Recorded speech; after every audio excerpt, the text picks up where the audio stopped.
especially as somebody who grew up in a low-income family, in a low-income community. I always find it fascinating to hear how people talk about low-income people. But let me just start out with some facts. Can any of our panelists here answer the question, by dollar, what are the top 3 causes of improper payments, waste, fraud, and abuse in SNAP? Nobody wants to volunteer? Top 3. Number 1 would be eligibility errors. Wrong. It is improper payments. It's improper payments. It's an intentional SNAP fraud. And the 3rd is criminal organizations who are actually explicitly stealing people's SNAP benefits. That is what is the top 3 causes of SNAP fraud and the loss of federal taxpayer dollars. It's actual criminal organizations. Does anyone on the panel know what the penalties are for committing SNAP fraud? Raise your hand. Anyone know? Yep, please, Ms. Royale. There are different penalties.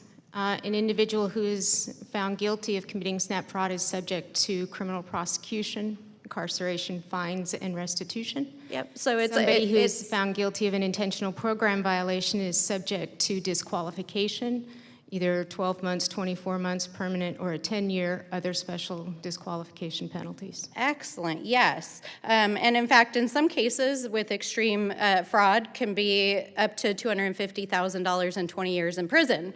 All right, who can answer about what the average individual receives per month in SNAP benefits? Ms. Platanino. For a household 2, it's less than $320 a month. And about per person, what would you say? It's about $200. Yeah, so it depends on the household and the beneficiaries, but when you average it out, according to the USDA, it comes out to between about $174 and $177 per person per month. And so when you break that down, that's about $6 a day, right? $6 a day. Can anyone answer who is the #1 beneficiary of SNAP benefits? Ms. Platanino. Retailers, because the money goes straight into the retail stores and then goes and offers up into the local economy, raising taxes and increasing wages.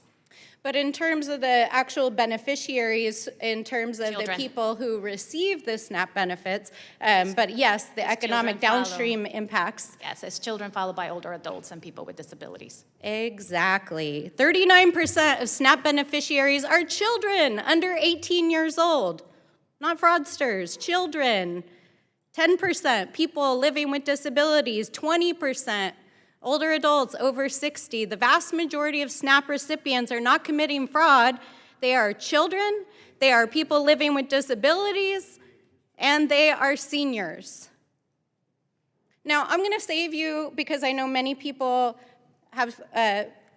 don't want to share this publicly, but I would ask if any of you have actually been on SNAP benefits.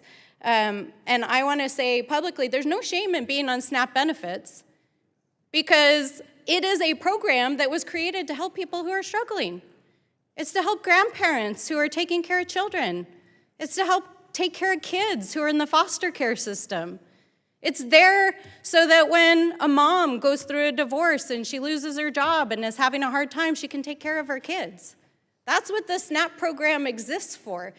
It is a bridge. It doesn't even cover the cost.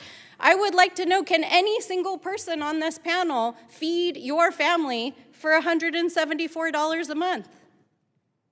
Anybody? Can anybody in this room feed your family for $174 a month? Anybody? Not a single hand in the room? Yeah, okay. This is not a joke, my friend. Let's get real here. There is actual waste, fraud, and abuse in this system. It's criminal activity. It's activity that is just like every single financial system out there. There are bad people who take advantage of financial systems. But the vast majority of beneficiaries of this program are seniors, children, and people living with disabilities. And when you make it harder for them to access benefits, then it means that they go hungry. They skip meals, They don't have access to food. They go to our food banks, who are already struggling because of the cuts that were put in this budget to cut other programs that put food to our food banks. And essentially, it leaves our people, our children, our seniors, our grandparents without access to food. And so, Mr. Chairman, I'm happy to work with you on bipartisan efforts to deal with criminal activity involving waste, fraud, and abuse in SNAP, but I will not support cutting programs for people who need them.